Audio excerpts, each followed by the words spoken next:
अच्छी रिकवरी और तेजी आई और एक जो बड़े ब्रेकआउट के संकेत आते दिख रहे हैं, इसकी बड़ी वजह क्या है? किस वजह से बाजार घूमे हैं और मजबूत होते दिखे हैं? क्या आज एक और बड़ा ब्रेकआउट मिलना कंफर्म हो चुका है? यदि हाँ तो कहाँ और कैसे? किन लेवल्स के ऊपर अगर आज हम बंद होते हैं तो मजबूती और बढ़ने के संकेत आपको आते हुए दिखेंगे? ये भी देखना समझना जरूरी है। ऐसे में इस ब्रेकआउट के बाद क्या बड़े टारगेट निकल कर आते हैं निफ्टी के लिए, बैंक निफ्टी के लिए कहाँ तक जाने की कोशिश हो सकती है, ये भी हम देखेंगे। क्या सपोर्ट बाजार का थोड़ा ऊपर की तरफ शिफ्ट होने के संकेत हैं तो कहाँ, ये भी जानेंगे समझेंगे। और अब किन सेक्टर और शेयर्स में आपके लिए तेजी का बढ़िया मौका बनता हुआ दिख रहा है? तो ये सारे स्टॉक्स हैं, सारे सवाल हैं जिनके दम पर हम बढ़ेंगे अगले 1.5 घंटे और आगे। ओके तो सर, सबसे पहले तो जिस तरह की स्ट्रेंथ आज मार्केट ने दिखाई है, इसके पीछे वजह क्या रही? देखिए, वजह की जो कल और परसों 2 दिन बाजार थोड़े कमज़ोर था। स्पेशली कल जिस तरह से कमज़ोरी दिखी थोड़ी सी सरप्राइजिंग थी और उसकी वजह यही थी, कल भी हम बात कर रहे थे कि वीकली एक्सपायरी का दिन है और वीकली एक्सपायरी का दबाव थोड़ा सा बाजार पे हो। और आज सुबह हम बात भी कर रहे थे कि वैसे कोई बड़ा कारण आपको नज़र नहीं आएगा कि जिसकी वजह से बड़े गैप से निफ्टी ऊपर खुले, और खुले तो एक मौका आपको नीचे की तरफ देगा और वो मौका दिया भी। आज गैप से खुलने के बाद एक डिप मिली और एक ही डिप मिली और हुआ वही जो एग्जैक्टली जो हम बात कर रहे थे कि पिछले हफ्ते हुआ यही था, सेम यही पैटर्न था। मंगलवार के दिन वीकली एक्सपायरी के दिन बाजार अच्छे खासे दबाव में थे और जैसे वो वीकली एक्सपायरी की पोजीशन खत्म हुई, नेक्स्ट डे बुधवार को तेजी से उछले, एकदम रिपीट टेलीकास्ट वही का वही। सुबह को भी ये चीज़ मेंशन बात भी की थी, सुबह यही बात की थी और आज देखिए एग्जैक्टली वही वैसा का वैसा ट्रेडिंग सेशन वहाँ से मिला भी।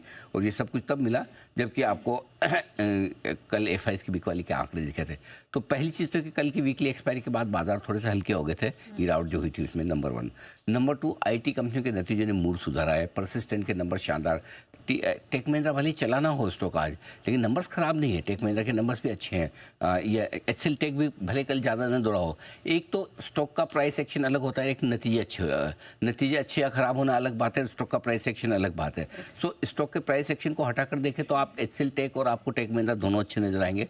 और मिड कैप आईटी शेयरों में तो फिर कहना ही क्या, परसिस्टेंट ने जिस तरह के नंबर दिए, 7-8% परसिस्टेंट का बढ़ना कोई मजाक थोड़ी है। और ये बता रहा है कि अंडर ओन्ड स्टॉक्स में, और आपको याद होगा जब इस नतीजों की सीजन की शुरुआत हो रही थी तब हमने कहा भी था कि आईटी शेयरों में मजा आपको मिड कैप आईटी शेयरों में आएगा, लार्ज कैप्स के बजाय। और पिछली बार भी मिड कैप आईटी शेयरों ने ज़्यादा रेजिस्टेंस दिखाया, ज़्यादा अच्छे नंबर दिखाए। सिमिलरली इस बार भी परसिस्टेंट ने वही करके दिखाया। तो नंबर 1 है।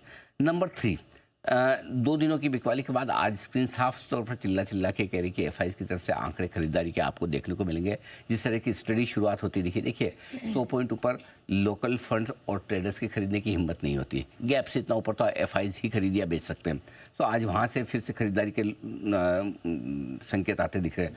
और चौथा एक और बड़ा कारण है जो आमतौर पर हम डिस्कस नहीं करते हैं, लेकिन वो काम का है। आज अचानक से रुपए में भी बहुत बढ़िया मजबूती आती दिखी। तो सेंटीमेंट के लिहाज से करेंसी की रिकवरी और तेजी, ये भी काम किया। अब तो 48 पैसा मजबूत है, लेकिन दिन के दौरान एक बार 65 पैसा तक हम मजबूत होते हुए देखे थे। 88 के नीचे आया था। तो सोचो 88 के नीचे आकर 30 पैसा गिरने के बावजूद अभी भी 48 पैसा मजबूत है। तो करेंसी की रिकवरी भी थोड़ा सा कॉन्फिडेंस बढ़ाने वाली। तो ये 4 कारण है। वीकली एक्सपायरी के बाद हल्के बाजार, आईटी कंपनियों के दमदार नतीजे, 2 दिनों बाद एफआईज की लौटते खरीदारी और रुपए की दमदार रिकवरी।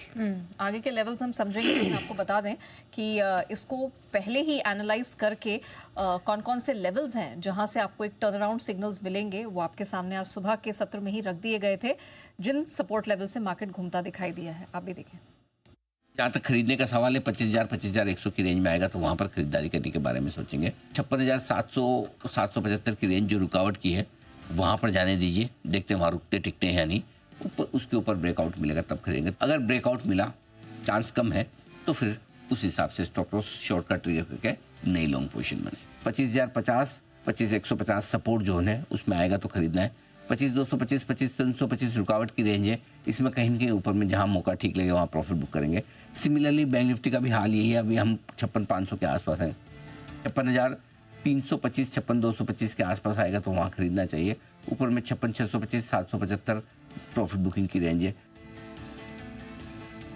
हूबहू जो लेवल्स आपने मेंशन किए थे वहीं से टर्न अराउंड 25, 150, 60 के आसपास ही हमने निफ्टी को यहाँ घूमते हुए देखा। सर अब क्या, क्योंकि आपने कहा था 56,700 बैंक निफ्टी के लिए एक इंपॉर्टेंट लेवल रहेगा, जी। अब क्या ब्रेकआउट मिला है? बिल्कुल, 25,330 के ऊपर निफ्टी इंट्राडे में जो निकला वो इंट्राडे का ब्रेकआउट है।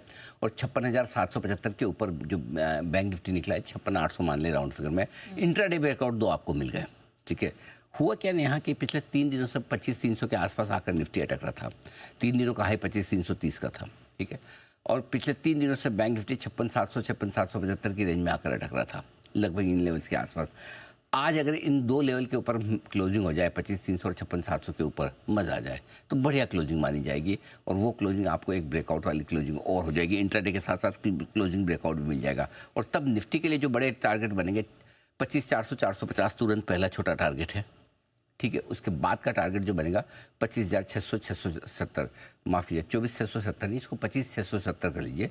25,600 25,670 अगला बड़ा टारगेट होगा, जहां से हमने एक करेक्शन 21,750 तक का देखा था, 25,670 का ही बनाकर वहां तक फिर जाने की कोशिश निफ्टी की हो सकती है। बैंक निफ्टी के लिए अब छोटा सा टारगेट एक जो है ऊपर की तरफ वो है 57,150 का। इसको पार करके निकले, ठीक है, तो 57,450 से 57,625 की रेंज अगला बड़ा टारगेट जो लाइफ हाई का भी है, वहां तक पहुंचने की कोशिश बैंक निफ्टी की भी होगी। सो ओवरऑल 2 बड़े टारगेट और आपके लिए ऊपर निकल कर आ रहे हैं आज एक अच्छी क्लोजिंग मिलने पर। ओके सर, ये तो ऊपर के लेवल्स की बात हो गई, लेकिन अभी सपोर्ट का है, स्ट्रॉन्ग सपोर्ट 25,050 25,150 कल का लो और आज का लो, ये दोनों मिलकर बनाते हैं एक अच्छा मजबूत सपोर्ट। बैंक निफ्टी पर 56,150 56,300 बना रहे हैं मजबूत सपोर्ट, आसानी से टूटने वाला है नहीं। अगर छोटी सी क्लोजिंग चाहिए तो 25,300 के ऊपर की क्लोजिंग और 56,625 के ऊपर की क्लोजिंग भी अच्छी मानी जाएगी, तब भी आप क्लोजिंग हाई पर बंद होंगे। इंट्राडे हाई आप बना ही चुके हैं, ये आपके लिए लेवल्स इंपॉर्टेंट है। ऑलराइट, चलिए, तो अपसाइड में कितना जा सकता है ये भी आपने जान लिया, लेकिन सर थोड़ा सा निफ्टी बैंक निफ्टी से हटते हैं, क्योंकि बहुत सारे सेक्टर शेयर आज दौड़ते नजर आए, लेकिन आपने क्या हैंड पिक किया है? देखिए, आईटी शेयरों में तेजी बनना स्वाभाविक था, और स्पेशली मिड कैप आईटी शेयरों में जिसमें हमने देखा परसिस्टेंट दमदार है।